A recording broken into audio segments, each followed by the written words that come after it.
Bonjour à tous, bienvenue sur Star Info, le rendez-vous des people et de l'actualité entertainment. Merci de nous témoigner toujours de votre confiance et puis de votre fidélité. C'est un grand bonheur. Aujourd'hui, vous aurez comme toujours un numéro assez inédit pour le compte de ce jeudi. Et on a comme toujours le bonheur de recevoir sur ce plateau les gladiatrices qui commenteront pour votre plus grand bonheur l'actualité des stars d'ici et d'ailleurs. Et on commence tout de suite avec la première gladiatrice du jour, Vanessa Ngama. Bonjour. Bonjour David Kevin, bonjour à tous les téléspectateurs et tous les chrétiens qui célèbrent la montée de Jésus aujourd'hui. Alors c'est un détail à ne surtout pas oublier, eh bien l'Ascension que nous célébrons aujourd'hui. Bonne fête de l'Ascension à vous aussi. Merci, voilà. Merci David Kevin. Et bonne fête à Gabriel Messina qui nous fait toujours l'honneur de sa présence. Merci d'être là. Merci à toi David Kevin, bonne fête à toi également et bonne fête à vous chers téléspectateurs. Et merci de nous le souhaiter, toujours en forme pour commenter la vie privée et publique des stars. Et ça commence tout de suite. On est ensemble pour 30 minutes d'actualité déjantée, de gossip et de Congossa pour revenir sur les propos de quelqu'un. Accrochez-vous bien, Star Info démarre tout de suite. Bienvenue.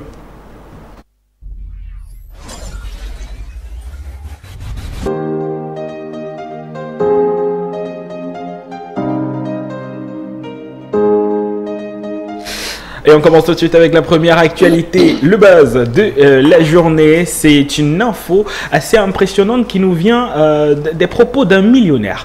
Un millionnaire qui a tenu à représenter, oui parce que vous le savez, c'est l'Ascension, ce n'est pas anodin, qui a tenu à magnifier le fait qu'est bien Jésus pour lui est un élément essentiel pour être riche, pour être bien, pour être surtout en paix avec ses avoirs, avec ses acquis, mais surtout avec les personnes avec qui on vit. Voilà pourquoi on découvre la première actualité du jour concernant l'homme le plus riche de Singapour, Philippe Ngchi Tat, qui a affirmé qu'avoir une vie sans Jésus et se concentrer sur les choses matérielles est une triste façon de vivre parce qu'aucune somme d'argent ne peut remplacer Jésus selon le milliardaire singapourien. Une parole qui sied bien avec la journée d'aujourd'hui, que vous savez, que vous connaissez. C'est quelque chose d'assez impressionnant. Alors Gabriel, quand on voit cette info, on valide directement. Oui, on valide parce qu'on va dire que ça a sorti à la journée d'aujourd'hui. Comme aujourd'hui, on célèbre l'Ascension, c'est-à-dire la montée de Jésus-Christ au ciel. Donc, on a ce milliardaire qui dit qu'une vie sans Jésus est une vie toute terne, toute triste et que ça ne sert à rien de s'attarder sur les biens matériels. Déjà, pour moi, il a un bon profil, il est milliardaire et on va dire qu'il a les pieds sur terre. Parce que ce n'est pas tous les milliardaires qui ont des pieds sur terre, pour moi, en fait.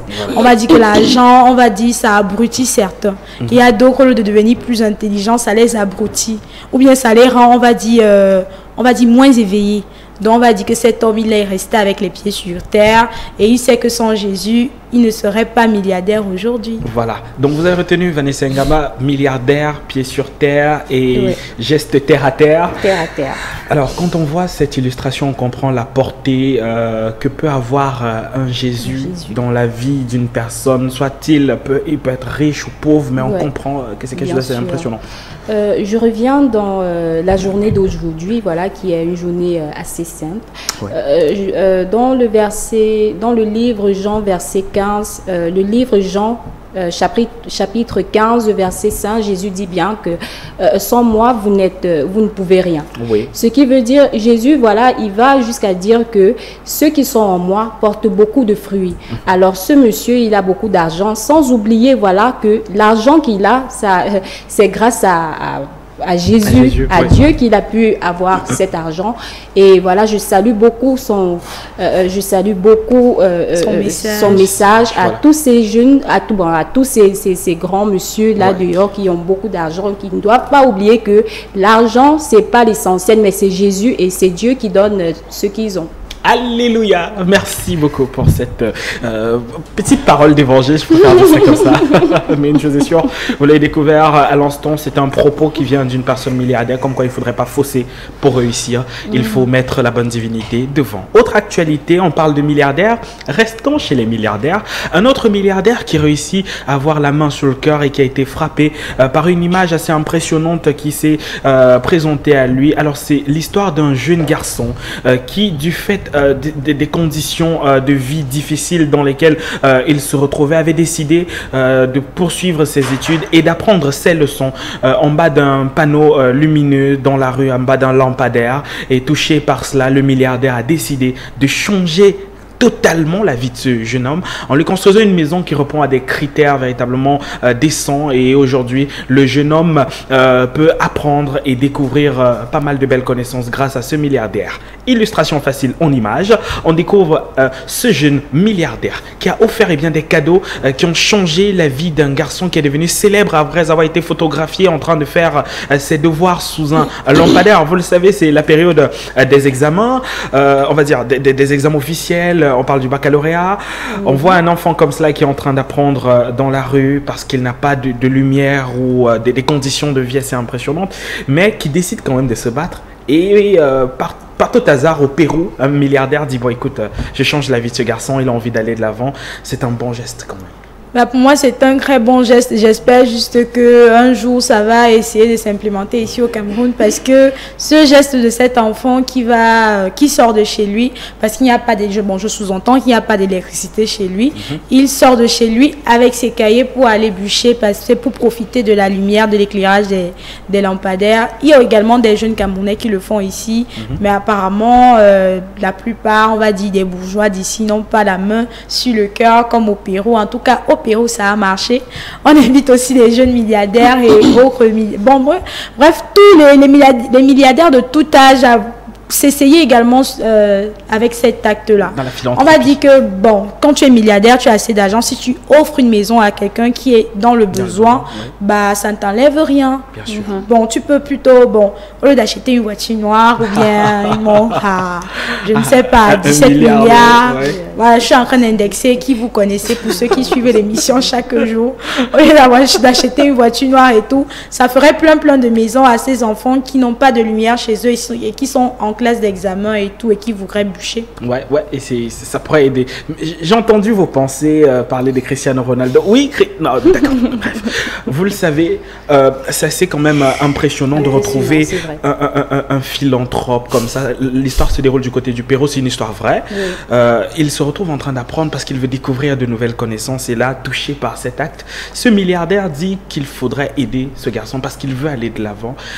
Est-ce qu'on peut davantage compter sur ce type d'acte pour retrouver des personnes qui construisent le monde demain? Bien sûr, je pense que voilà, je vais toujours dans les versets bibliques. Hein. Oui, bien sûr. Merci pour l'évangile, Vanessa. Vous pouvez le faire. Dans Matthieu 10, verset 8, Dieu dit: donner et donner, c'est-à-dire que si vous avez donné gratuitement, alors ce monsieur, sachant qu'il est, étant l'âge qu'il est, sa manière à lui de rendre grâce à Dieu, voilà, c'est de donner, donner gratuitement. Et voilà, ce message aussi va à tous ces gens-là, ces grands dirigeants. J'espère qu'ils ont pu, être touchés par l'acte de ce monsieur et ils vont copier le bon exemple de ce monsieur. En implémentant un peu d'éclairage pour ces enfants. Ici au Cameroun, pourquoi pas? Ici au Cameroun surtout, parce que au Cameroun, on commence chez nous. Ça sera vraiment intéressant, parce qu'au Pérou, apparemment, les milliardaires de ce côté-là, eux, ils ont compris. Donc, on espère que tous les enfants de la rue qui sont ici au Cameroun, qui chôment souvent, plus précisément, je peux me permettre de citer le lieu à l'avenue Kennedy. On ne sait pas, un de ces 4 milliardaires camerounais ou millionnaires même, on n'est pas figé. Tant qu'il est riche, pourra venir en aide à ces jeunes-là. Voilà, et c'est bien dit, parce qu'elle dit que la bonne charité commence par soi-même. Voilà. Et c'est important de le souligner. Autre actualité, et pas des moindres, là on va quitter totalement le carré de la philanthropie de bonne nature. C'est une femme qui, cette fois-ci, décide d'aider ses élèves, mais pas comme vous le croyez. Elle a décidé d'aider ses élèves à avoir de très bonnes notes, mais cette fois-ci avec une autre rémunération. Et oui, l'histoire est bel et bien vraie, ça se déroule du côté de l'Hexagone. C'est une dame qui demande à ses élèves d'entretenir des relations assez complexes, des relations assez intimes, pour permettre à ces enfants-là d'avoir de bonnes notes pour les examens. Et vous comprenez pourquoi on se penche sur la question à l'instant. important. Illustration parfaite à l'image à l'instant. Alors, c'est cette professeure qui oblige ses élèves à avoir des rapports sexuels en échange de bonnes notes a suscité un véritable tollé sur la toile.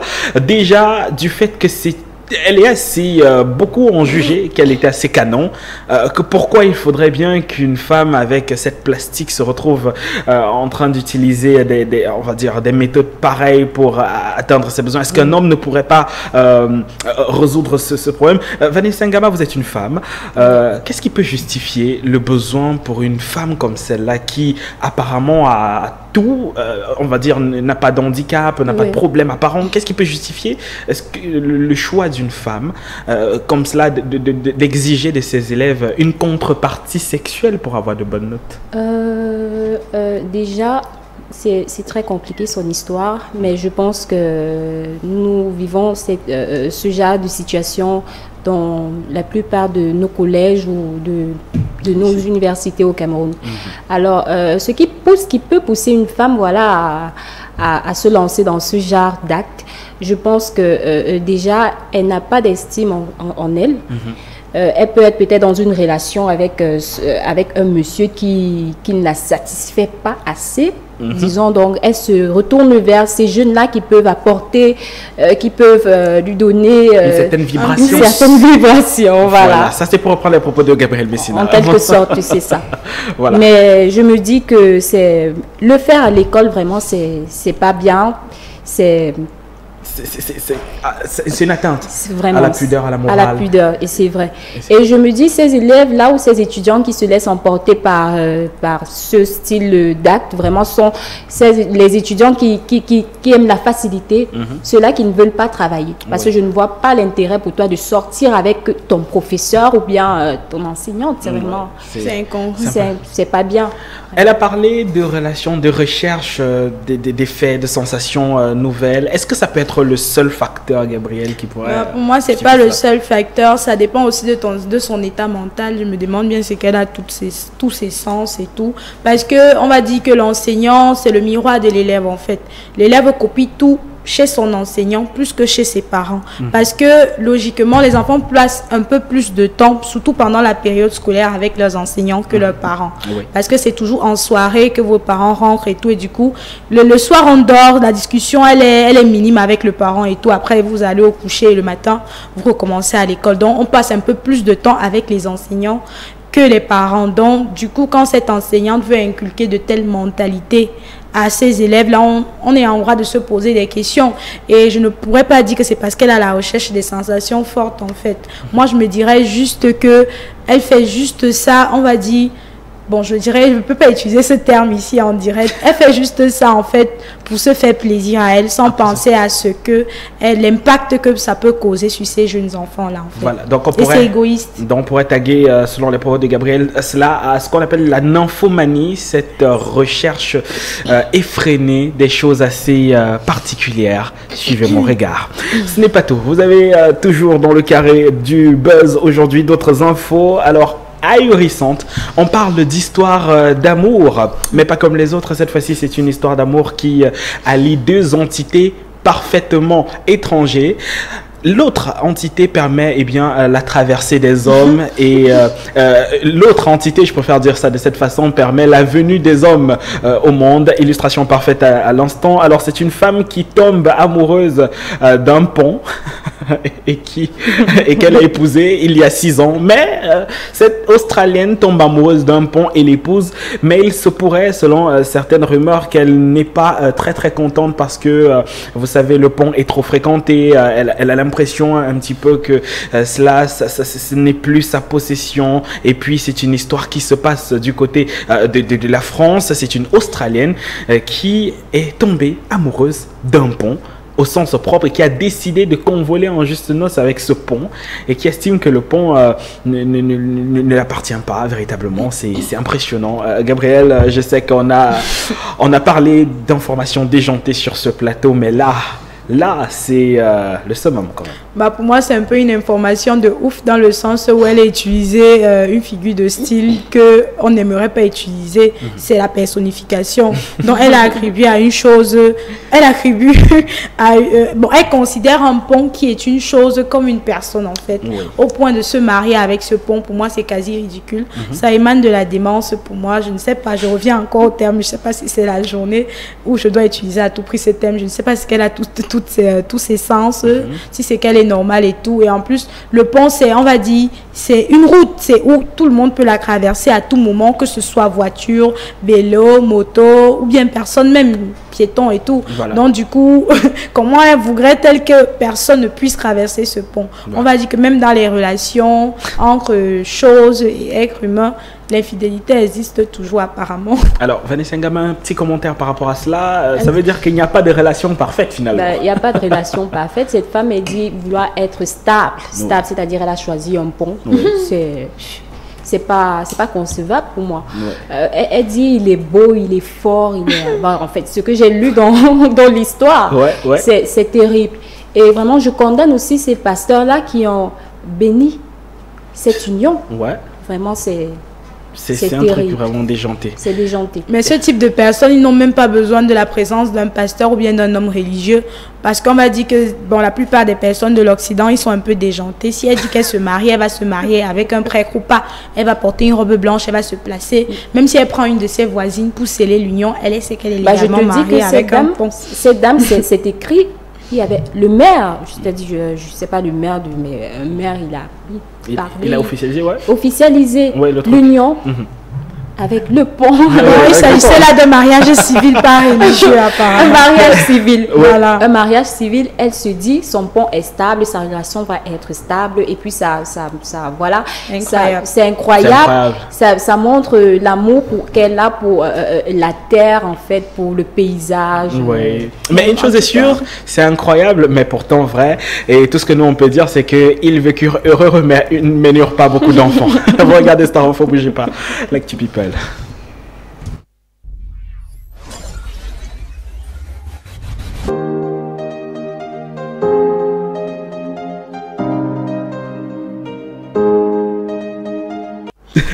Vous regardez Star Info, le kiff énorme à l'instant. Alors on va retrouver très rapidement la première actualité du jour dans le carré des people. Accrochez-vous bien, c'est une info qui débarque à travers les buzz. On parle de buzz, découvrez Elohim, qui fait partie du groupe Kif No Beat, qui cette fois-ci a essayé un petit peu de tacler DJ Arafat à travers ce commentaire qu'on retrouve en illustration parfaite. Elohim de Kif No Beat à propos de son clash dans le game du rap, ça s'appelle des punchlines. On le sait, généralement ce sont ces propos utilisés par ces artistes pour dire des choses de façon muselée. C'est un petit peu comme des figures de style, mais utilisées par des artistes. Et il a affirmé dans sa punchline: j'étais juste testé pour savoir si tu es prêt, mais hélas que tu divorces si tôt pour un essai, j'ai peur que tu te suicides un bon matin, donc je laisse tomber les autres documents. Et ce message est adressé, tenez-vous tranquille, à DJ Arafat qui continue de faire la pluie et le beau temps.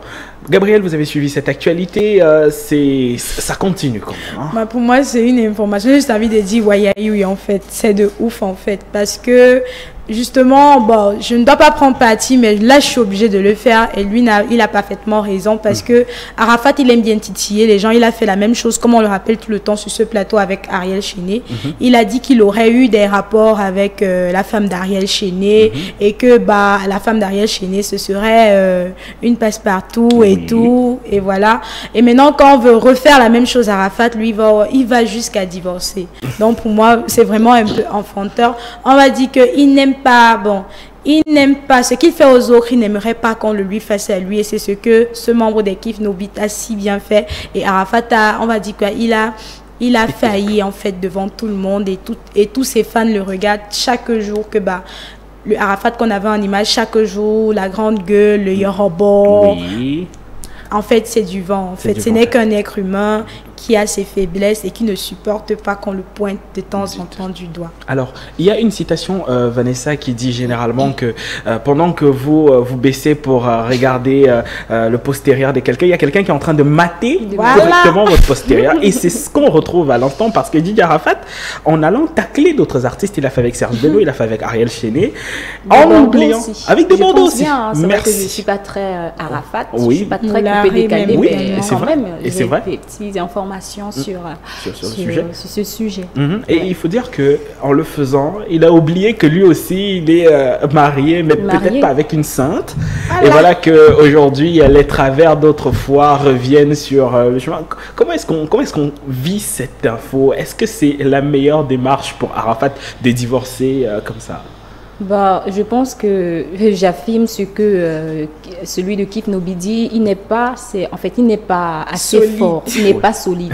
C'est vrai, il a son petit côté humain. Oui. C'est vrai que c'est quelqu'un qui a une grosse gueule, il aime les clashs, il aime tout. Mais là, on sent vraiment qu'on a touché où il ne fallait pas toucher. Ça fait mal, ça fait très mal. Ouais, en fait. Ouais. Donc, c'est ça. Ouais. Aller jusqu'à divorcer, je dirais que là, il a vraiment baissé la garde cette fois-ci.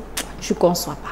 Qu'on dit ça. C'est pas enfantin. Ariel Cheney, lui également, pouvait également divorcer, mais il ne l'a pas fait. En plus, Ariel Cheney, lui, il a prôné le silence, il n'a pas répondu à Arafat et tout. Mais depuis qu'Arafat a cette nouvelle, il va pas bien, les directs et tout. On sent que le Yoruba est touché dans son être à lui-même. Donc, on va dire que ce membre de Kif Nobit a parfaitement raison. S'il poursuit, ça peut faire un gros suicide. C'est sérieux là. Parce que Arafat a montré devant tout le monde que quand lui, on le clash, il ne supporte pas en fait. Et je pense que cette fois-ci, depuis des années, Arafat qui a une grande gueule, qui parlait tout le temps, n'avait pas encore trouvé chaussure à son pied. Ouais. Bon, on va dire que ça fait 2 mois seulement. Il a trouvé garçon. Vibre, il a trouvé deux garçons. Et je crois que s'il trouve 3 garçons sur son chemin. Ah ben là, ça va être compliqué. Une chose est sûre, c'est que Arafat, lui, après avoir été humilié de cette façon, se retrouve dans une autre dynamique, parce que s'il faille bien divorcer, il faudrait bien que la petite Rafna décide avec lequel de ses parents elle va devoir habiter. Voilà pourquoi aujourd'hui on retrouve Rafna, le challenge entre Arafat et la mémé de l'autre. C'est assez compliqué. On va retrouver forcément cela très très vite, mais c'est la grande actualité. C'est véritablement la grande actualité à retrouver, qu'on illustre à l'instant en image cette petite guéguerre, voilà, qu'on a retrouvée. Et ce n'est pas tout, des Bordeaux Likonfa qui affirme, je cite: si on me met avec Arafat sur un ring de combat, je le tue à main nue et personne ne me moyenne dans ce coupé décalé. Alors c'est tout le monde qui veut sa peau finalement. Arafat, qu'est-ce qu'il a d'aussi exceptionnel finalement, Vanessa, à votre avis? Arafat, déjà ça se voit dans ses musiques. C'est quelqu'un vraiment d'arrogant, je dis d'arrogant, de très arrogant. Et puis c'est pas anodin que ça se passe comme c'est en train de se passer avec d'autres artistes. Donc et voilà, et c'est quelque chose d'assez impressionnant quand même.